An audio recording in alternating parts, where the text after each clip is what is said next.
Good afternoon, everybody, and welcome to EDA's stakeholder webinar on our fiscal 2018 Disaster Supplemental NOFO.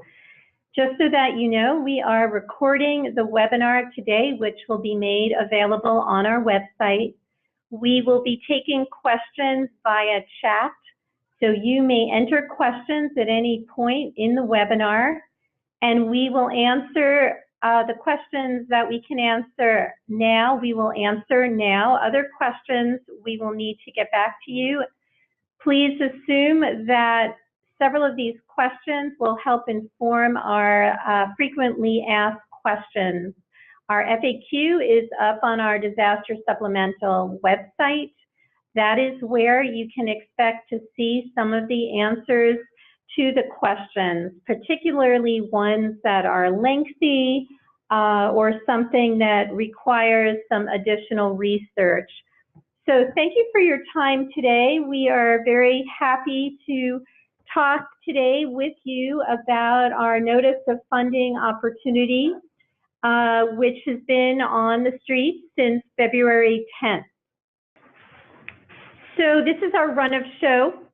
Before we get into the details of the NOFO, I wanted to give a little bit of background on how did we get to this point. We will cover all the important issues, the who, what, when, and how, but I wanted to start with the why. And why are we here? Why are we at this point with the NOFO and the disaster supplemental funding? So our goals for today are for the audience to become more knowledgeable about the NOFO, to understand who is eligible for funding and what is our application process, and most importantly, to know where to go for additional information. I strongly suggest that you become familiar with our disaster supplemental website. The NOFO, the FAQ, fact sheet, background information on this funding opportunity are all linked to that page. And if you go to the EDA homepage, you can find the link to our disaster information. And so how did we get to this point? It's no secret that 2017, last year, was the worst year for natural disasters, and damages exceeded $300 billion. In 2017, the United States experienced a historic year of weather and climate disasters. We were impacted by 16 separate billion-dollar disaster events. And we know that about 30 states, as well as Puerto Rico and the Virgin Islands, have counties with 2017 federally declared disasters. So it was a rough year last year, and folks might want to know that June 1st brings in the official hurricane season. So not only are we trying to build back from the 2017 storms, we are thinking about how to prepare for the potential of hurricanes this summer. A little bit of background on EDA, the Economic Development Administration. We are no stranger to disaster recovery work. We lead the economic recovery support function within the disaster recovery framework. The disaster recovery framework is a comprehensive coordinated approach where the federal agencies coordinate their assistance to disaster locations around 6 different functions. It's a scalable national response to presidentially declared disasters where the full federal team brings their resources to the table, and EDA leads the economic recovery support function. We do that in tandem with several other federal agencies, primary agencies, supporting agencies. These include the Department of Labor, the Treasury Department, the USDA and the Small Business Administration, Health and Human Services, the Environmental Protection Agencies, the Department of the Interior, and the Corporation for National Community Service are all partners to EDA in bringing forward the economic recovery support function. As you'll see on this slide, we currently have 3 active mission assignments to advance economic recovery, one in Texas, one in Puerto Rico, one in the U.S. Virgin Islands. We recently completed our Florida mission assignment, and we're doing some closeout work with our Louisiana mission assignment. And so a little bit more about economic recovery to set a context. Economic recovery integrates the expertise of the federal government to help local, state, and tribal governments and the private sector to sustain and rebuild businesses and employment, and to develop new economic opportunities that result in sustainable and economically resilient communities. So as I mentioned, EDA is no stranger to this work. We have received supplemental appropriations in the past. We also use our traditional funding mechanisms, such as our EDAP funding, to support disaster recovery activities. As I mentioned on this slide, these funds have done many things, including helping to hire regional disaster recovery coordinators in several locations, including North Carolina and Colorado. You might be familiar with examples from your region of how EDA has assisted in disaster recovery. And the last bullet outlines our sort of our backbone strategy to all EDA funding, the CEDS document, the Comprehensive Economic Development Strategy, which we know has placed an emphasis on resilience, economic resilience. So with that background, where are we now? We know that the Bipartisan Budget Act of 2018 was signed in February. We also know that EDA was appropriated $600 million in additional economic adjustment assistance funds for disaster relief and recovery. So of that supplemental funding, $587 million is available in grants to assist communities experiencing economic distress or economic harm resulting from Hurricanes Harvey, Irma, Maria, the California wildfires, and other federally declared natural disasters occurring in calendar year 2017. So that's important to note, that while there is an emphasis on these hurricanes and wildfires, that this also covers other federally declared disasters in calendar year 2017. You'll also note that we were appropriated this money with $1 million of which to support investigations and audits. So needless to say, there is a lot of interest in this money, and we are all getting prepared to make sure it is well managed. So this is a quick look at the timeline.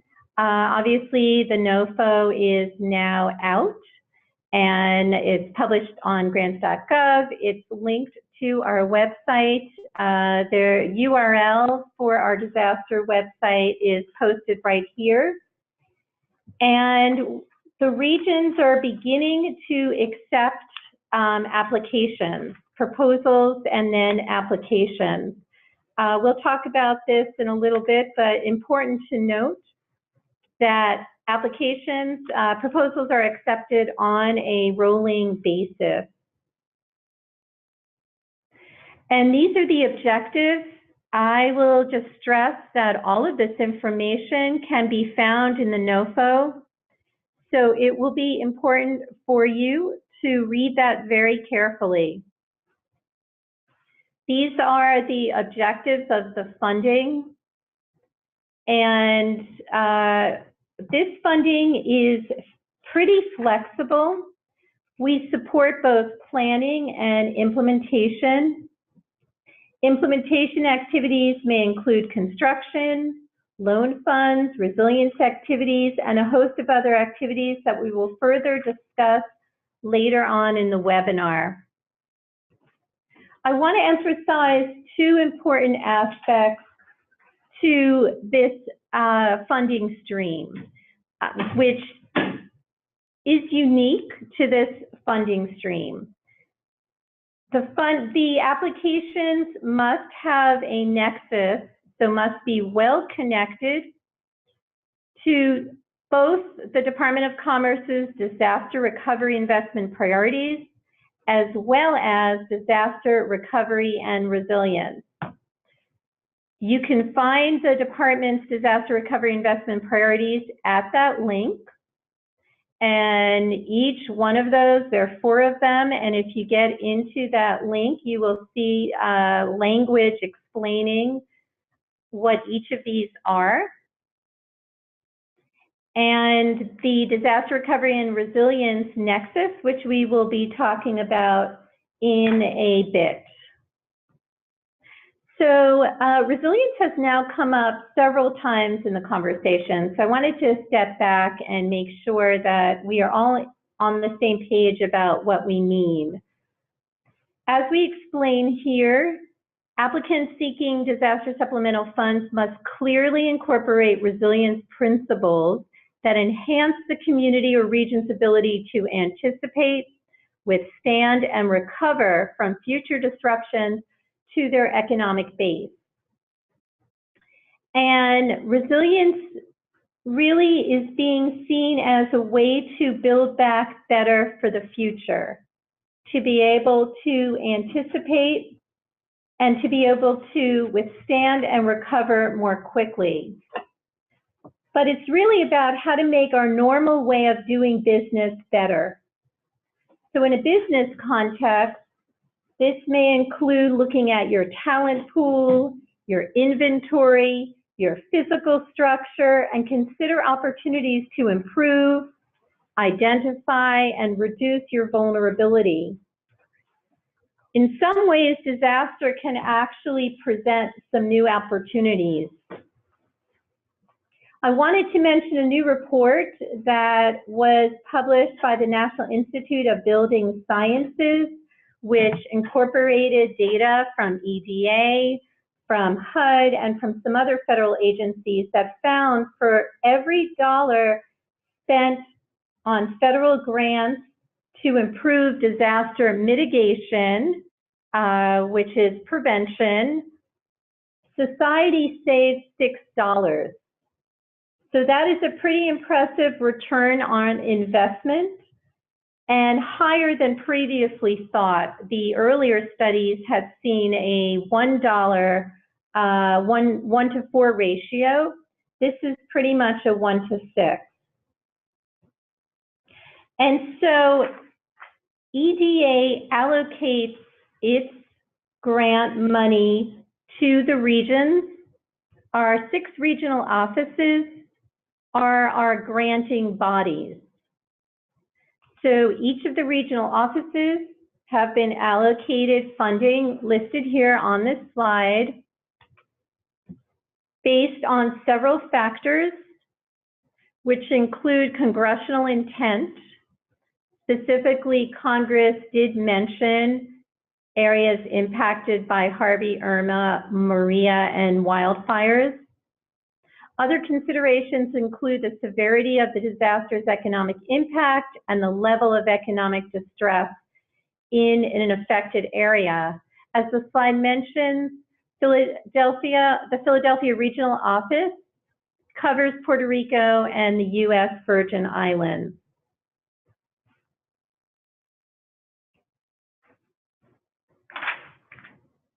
Eligible applicants, so who can apply? These groups are probably familiar to those of you who have applied for EDA funding in the past.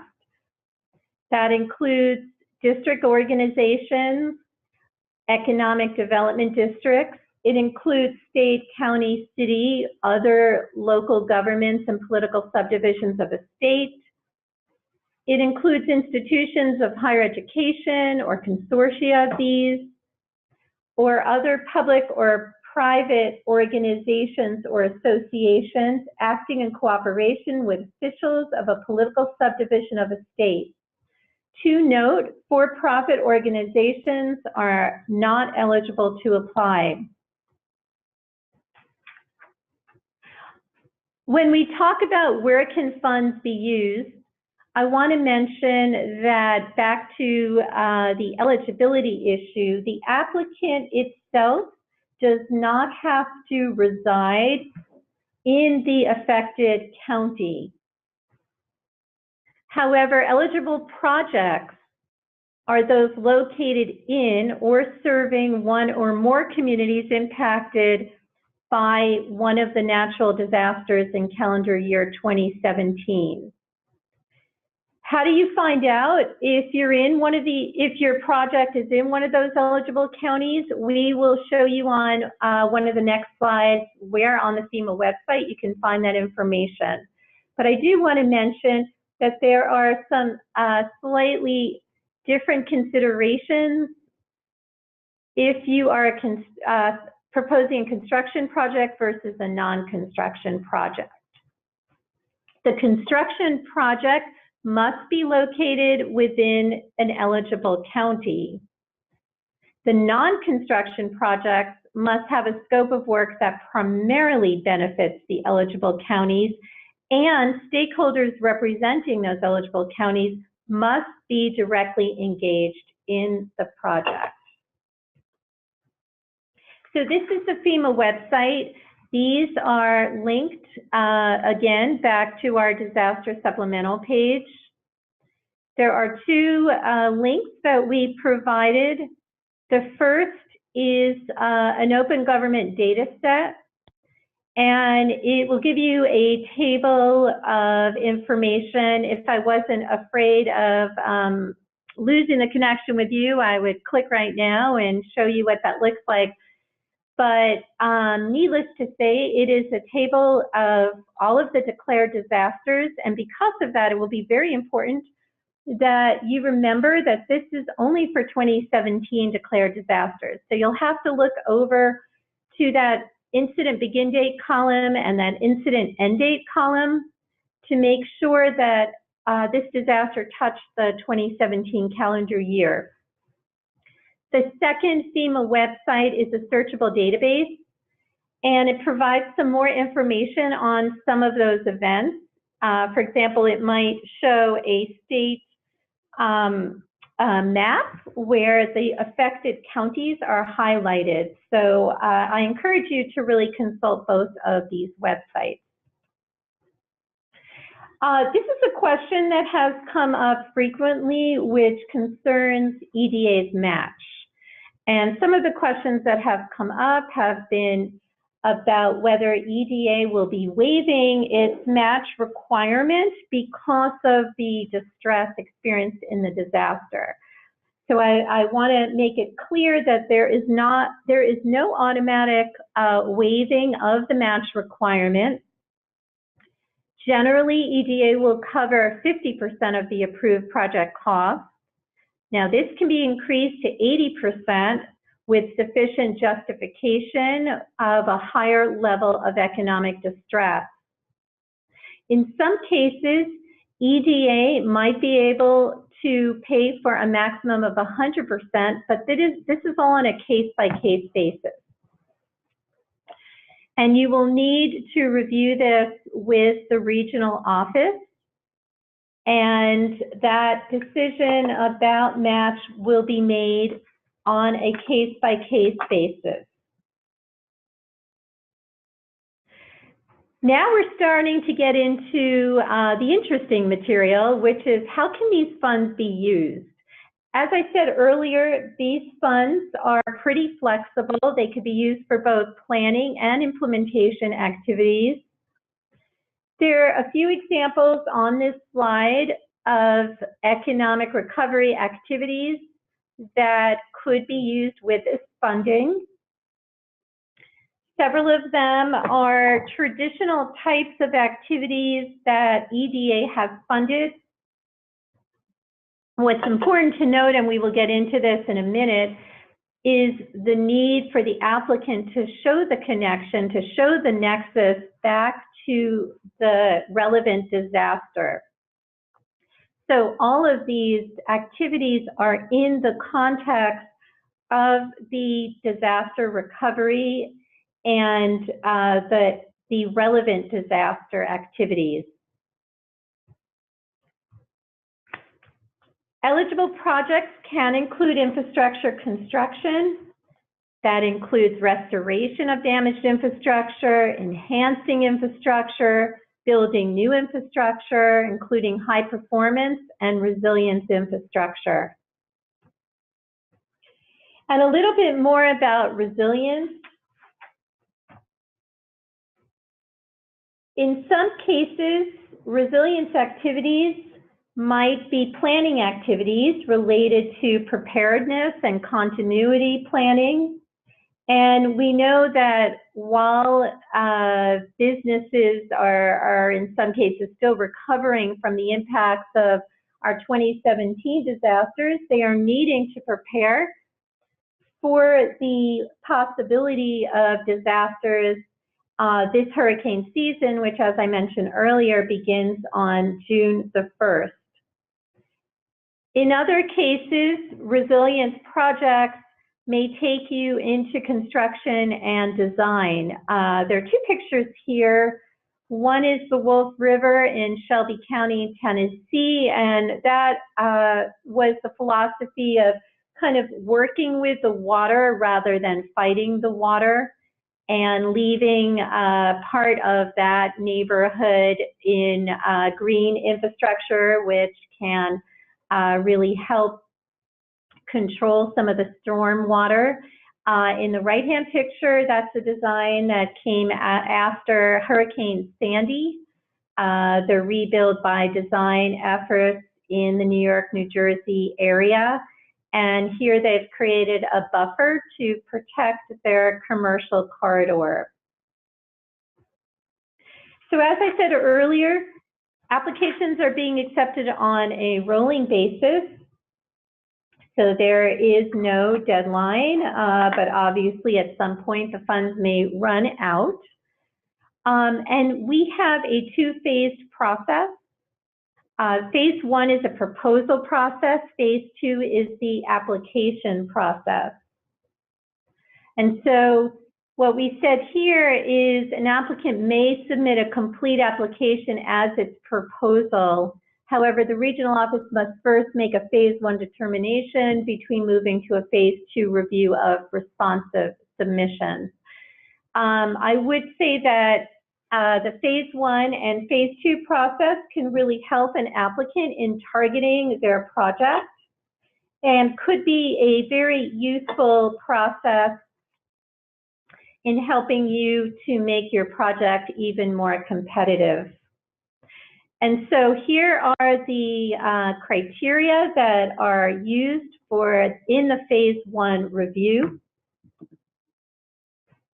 And to note, the nexus with the relevant disaster and disaster recovery and resilience efforts is one of the critical criteria used in this phase one review. And we've mentioned a couple of times this idea of strategy grants. For those that may not be familiar with strategy grants, those are usually planning efforts related to the CEDS, to the Comprehensive Economic Development Strategy. So updates, other kinds of work around the CEDS. And as I mentioned earlier, and this is outlined on page 14 of the Notice of Funding Opportunity, it will be very important for the applicant to demonstrate the nexus with the relevant disaster. And this will need to be included on an attachment, a one-page attachment that will be attached to Form ED 900. So all of the issues related to the consequences of the disaster and how the activity will help improve resilience to future disaster are important to discuss in this narrative.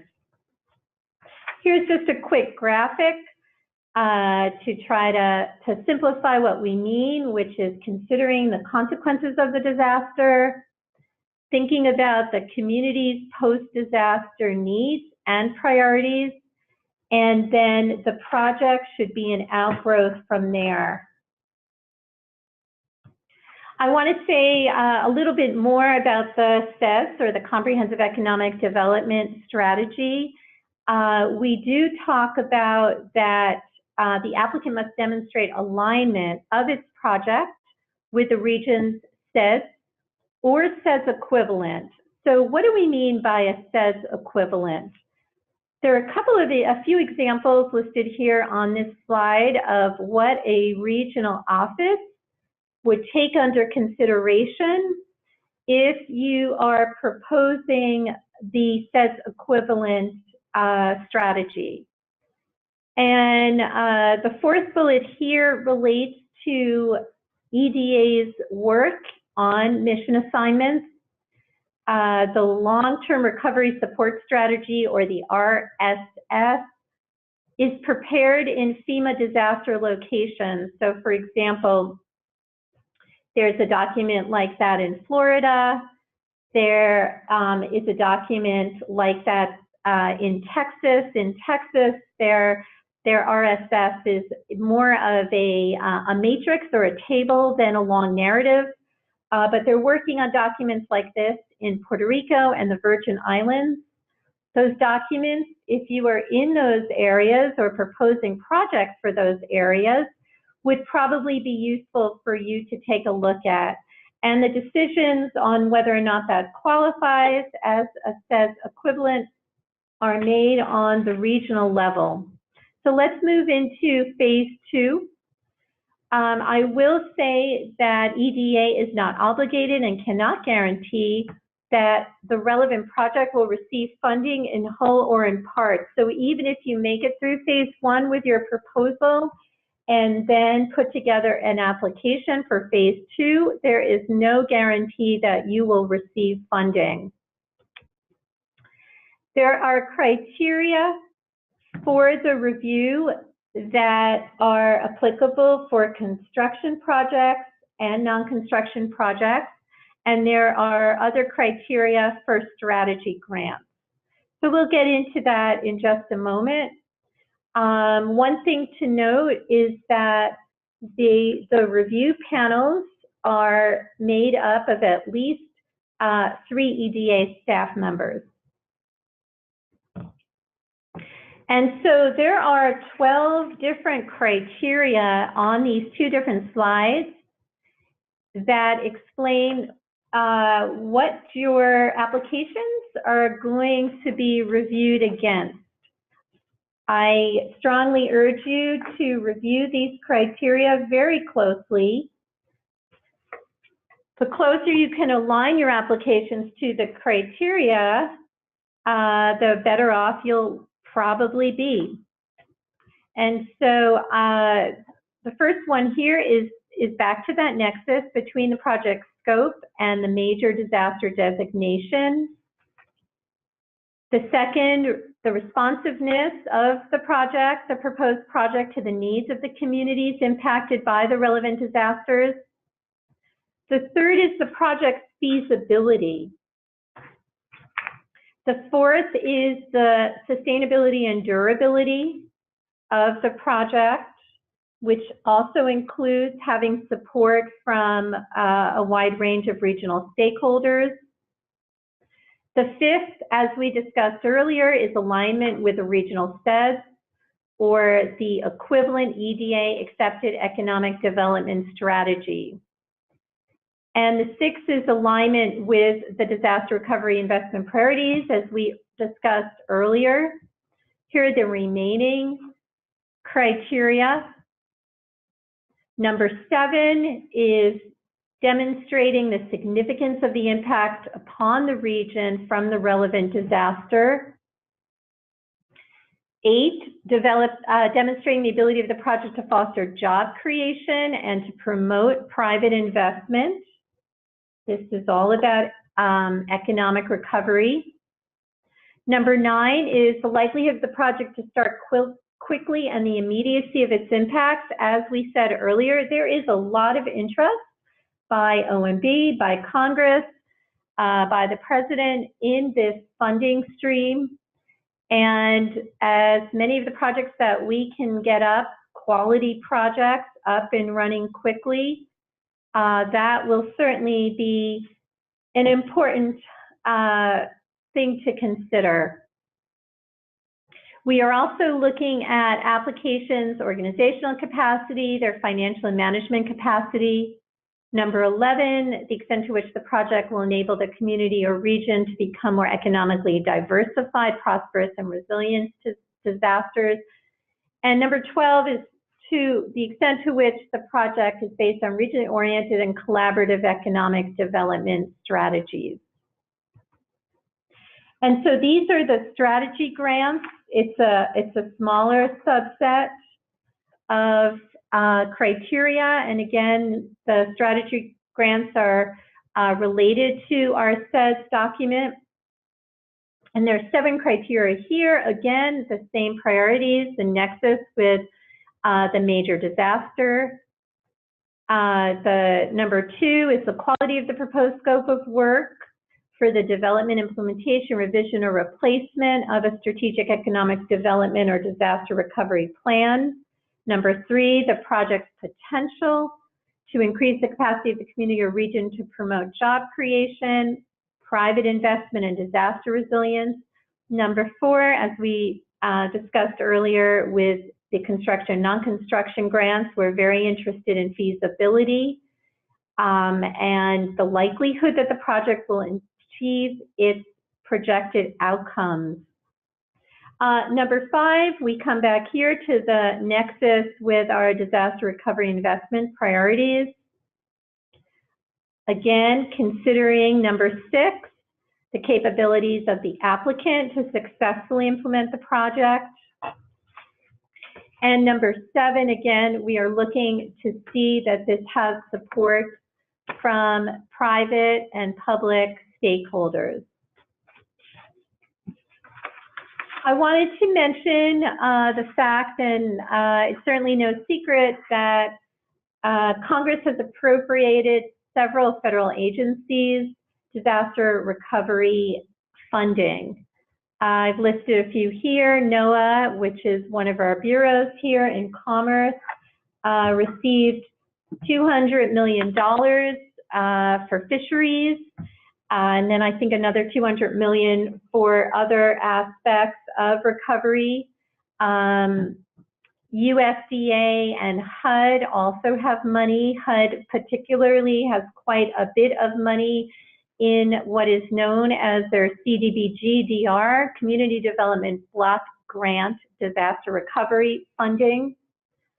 And so we're encouraging you to research and to think about ways that this funding can be leveraged, federal funding as well as private funding. We know that there's a lot of interest now in philanthropic dollars and other funding sources.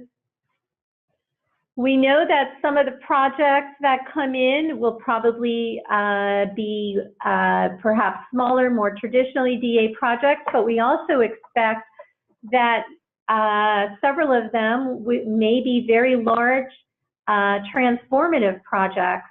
And really, for a large project like that, you really are probably going to have to research ways to scale up and consider other funding sources. It's important to note that in that leveraging activity, you need to ensure that there is no duplication of costs. So EDA cannot cover a cost that another federal agency is covering. That will be a very important item to discuss with the regional offices. And so we encourage you to consider the old adage, that adage, or however you say that the whole is greater than the sum of its parts. A few of the websites, some of which we mentioned today, some we may not have.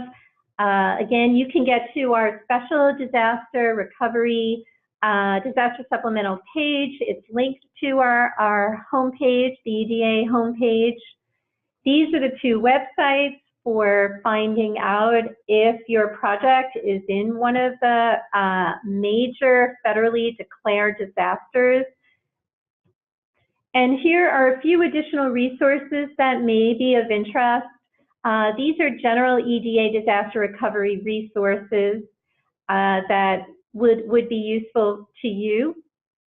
So again, that's eda.gov/disaster-recovery. One of our sister bureaus, NIST, has put out this Community Resilience Economic Decision Support Guide, which may be useful to you as you plan your project. We've included a link here to the Rockefeller Foundation's 100 Resilient Cities. Lots of great information from cities around the world who are looking at how to make themselves more resilient. I also included here a couple of DOE websites because people have been talking a lot about microgrids and how do they work, how can they improve resilience, and also solar. As we mentioned earlier, our regional offices, our 6 regional offices, are critical in this process. So in the NOFA, and also linked to this slide, is a link to your disaster recovery contacts in your regional office. So as we mentioned before, Puerto Rico and the U.S. Virgin Islands are covered by the Philly office. Hopefully from this graphic, you can see where you fit and where to go.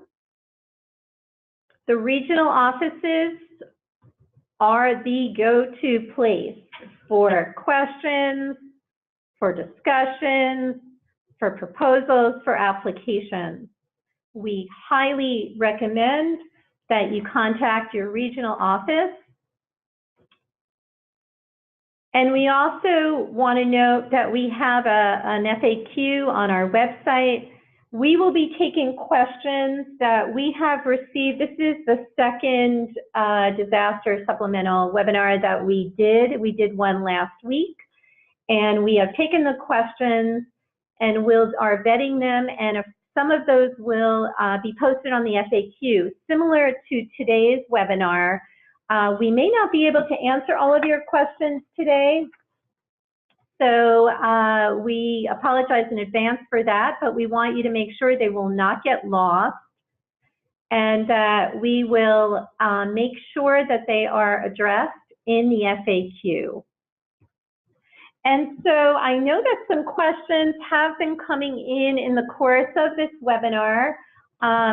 Feel free now to add some questions to the chat. As I may have said in the beginning, we are keeping everybody on mute. It's hard with a few hundred people to, we have nearly 300 people on the webinar today. It's very difficult to have a conversation, so we are doing this all through chat.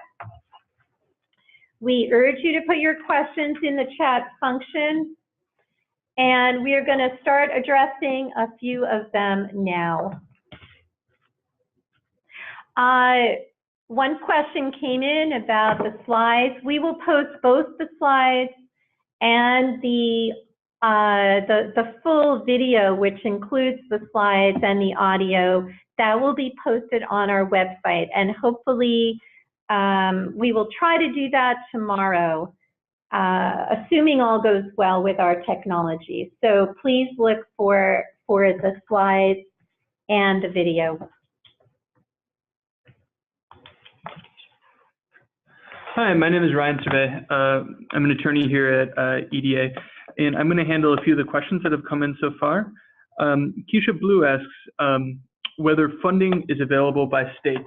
So funding is not allocated by states. Funding is allocated among the 6 EDA regions. If you're interested in the exact amounts, check out pages 7 and 8 of the NOFO or page 13 of the PowerPoint slides. Ms. Blue also asks, how competitive? It's hard to say, but significant funding resources are available, and we anticipate many awards. We encourage you to work with your EDA regional office and to apply. Roberto Berrigan asks whether a project would be considered without a CEDS, for the region.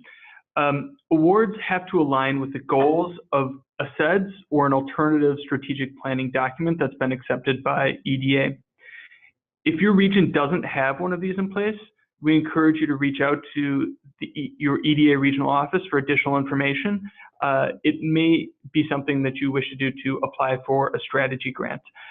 Regional office contact information is available at eda.gov in pages 30 through 33 of the NOFO. Mr. Berrigan also asks about the range of potential funding amounts for strategy grants. There is not a specific range. Award amounts are proportional to the scope of work contemplated. Catherine Dickerson asks if question B6 is different from the disaster nexus. For those of you who aren't familiar with it, the EDA application document is Form ED 900, and question B6 of Form ED 900 asks about EDA investment priorities. So that's a little different from the disaster nexus. So the investment priorities were the 4 investment priorities that Naomi went through, and they're things that EDA is particularly interested in funding. And the project has to align, a proposed project or an award would have to align with one of those 4 investment priorities. In contrast, the disaster nexus is really about the specific impact of the disaster on your region. And the disaster nexus is going to talk about what the disaster's impact was, and then what the resultant needs and priorities of the regions are, and how the project answers to them, or sort of resolves those needs and priorities. And so EDA's investment priorities and the disaster nexus are similar, but again, the question B6 on the ED 900 is really trying to pull out the specific, one of 4 investment priorities that EDA is looking to fund, versus the disaster nexus focusing on the specific circumstances of the disaster in your region. Keisha Blue asks whether phase 1 and 2 applications are reviewed at the regional office level. So phase one is really a proposal, not an application. Phase 1 proposal and phase 2 applications are reviewed at the regional level. So definitely reach out to your regional office with questions. Feel free to jump in. I wanted to just mention something that I might have incorrectly said earlier as we opened up, but the NOFO, as you know, hit the streets on April 10th. I'm not sure I said that earlier. Now is a good time to send your questions in. We are reviewing them right now, so please do not hesitate to ask your questions. Sally Walker asks, will you please expand on the cooperation of nonprofits with officials of a political subdivision? So nonprofit organizations are eligible entities, but EDA requires nonprofits to cooperate with political subdivisions. And what that looks like in practice is that we urge you to work with your city, your county, or your states, or other subdivisions of a state.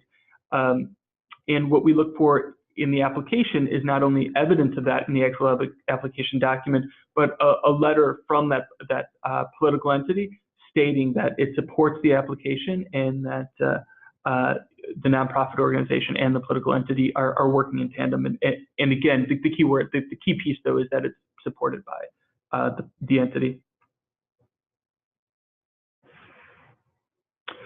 There's another question from Antoinette Self, asking whether other federal money available from NOAA, USDA, or HUD may be used for match money. As a general rule, other federal funds may not be used as match. There are a few exceptions to that. One notable exception is HUD CDBG funds, but there are a few sort of other considerations that one would want to keep in mind. So to the extent that you are thinking about pairing other federal funds with EDA funds as match, we again encourage you to reach out to your EDA regional office or potentially the other federal funder as well. So it may be possible in some instances, but as a general rule, other funding may not be used, again, with exceptions. And with the HUD CDBG funding, that goes down to the state or local level. So I think it's when it hits the state or local level that it then loses its federal identity. So an applicant is not applying directly to HUD for money, but rather they're securing that HUD money from the local government or the state government.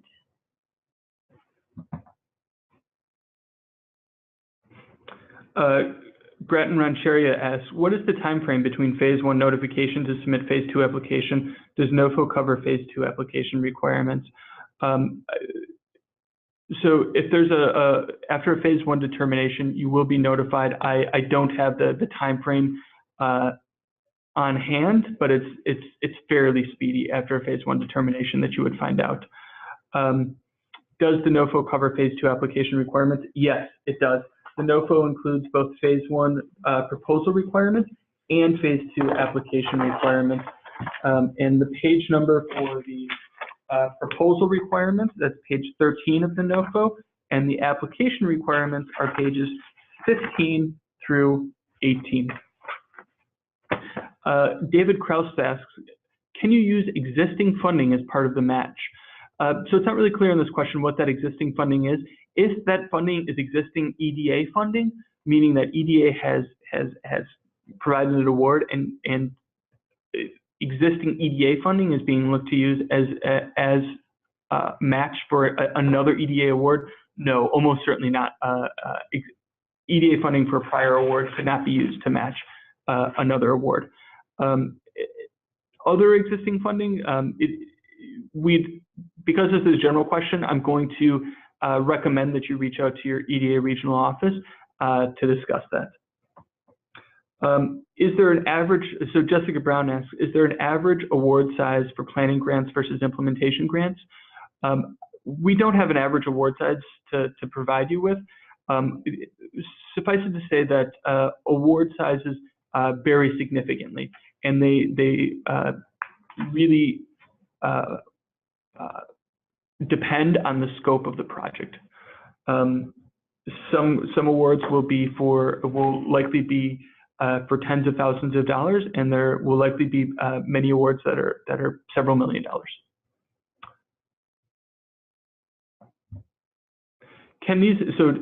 John Missioner asks, can these funds be used to recapitalize an EDA revolving loan fund? Yes, revolving loan funds, RLFs, are specifically contemplated by the NOFO. Garrett Ingoglia asks, can CDBG DR funds be used as the local match? CDBG funds can in many instances be used as local match. We don't have on hand right now the rules around CDBG DR funds, but since they are part of CDBG DR funds, I would speculate that they may be used as match in some instances, but can't provide a firm answer on that. Jaleel Rivera asks, EDA website, question mark. The URL for EDA's website is eda.gov. That's eda.gov. Joel Hardy asks, can you discuss the geographic parameters for economically distressed areas? Would these include projects that serve census block groups or other service areas? I'm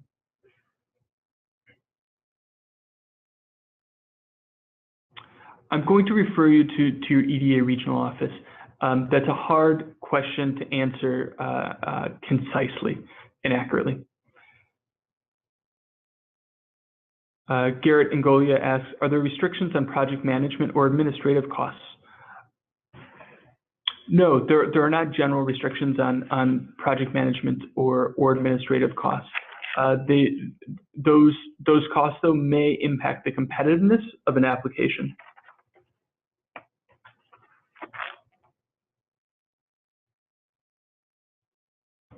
Quentin McFadder asks, is there a minimum project amount or maximum project amount for grant funding? No, there is no minimum and there is no maximum. And in fact, EDA anticipates that there will be a wide range of total grant, that award projects will have a wide range of funding amounts. Tona Bowen asks, is this the same message, the same presentation as last week's? Yes, it is. Yes, it is. It's the same slide deck. We may have gotten different questions, so we may be providing additional answers than we did last week. But it is the same presentation, and this will all be posted along with the other webinar that was already posted on our website.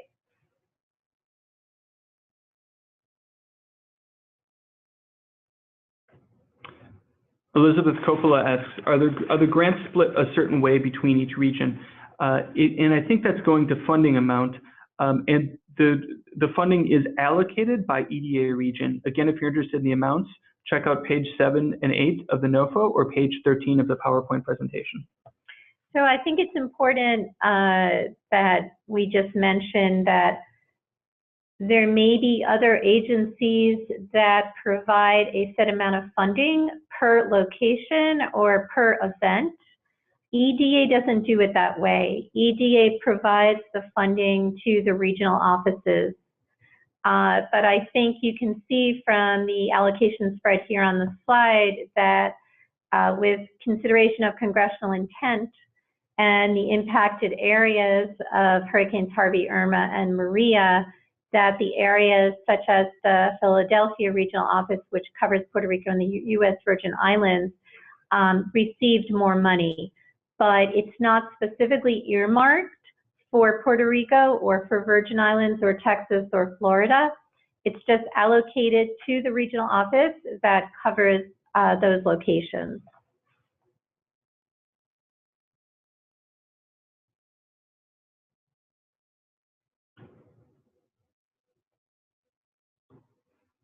Sarah Lee asks, we have a lot of very small rural communities that don't have the capacity to either apply or administer grants. Is there a possibility for our state to be able to apply and administer sub-awards to communities like that? That sounds like an interesting project. I'd encourage you to reach out to your EDA regional office to flesh it out more. There's no prohibition on that, but the scope of the award would need to be well defined in the application, meaning that the specific sub-awards that would be funded. So that would be, that's not, the sort of contemplated setup isn't impossible, but it's atypical. So I would encourage you to reach out to your EDA regional office to discuss that further. So there's another question from James Burke asking, may EDA grant funds be matched with other federal grant funds if allowable by the other federal grant funds? So the key there is that it's allowable by the other federal grant funds. And in it's relatively rare instances that it's explicitly allowed. So to recap a previous answer, in some instances, EDA grant funds may be matched with other federal grant funds. CDBG is one that comes to mind, but the general rule is no. Okay, any other questions? These are very helpful because we know that if you have these questions, many other people do and will benefit from the answers both on the phone and in the FAQ, as well, of course, as on the regional level. Any other questions?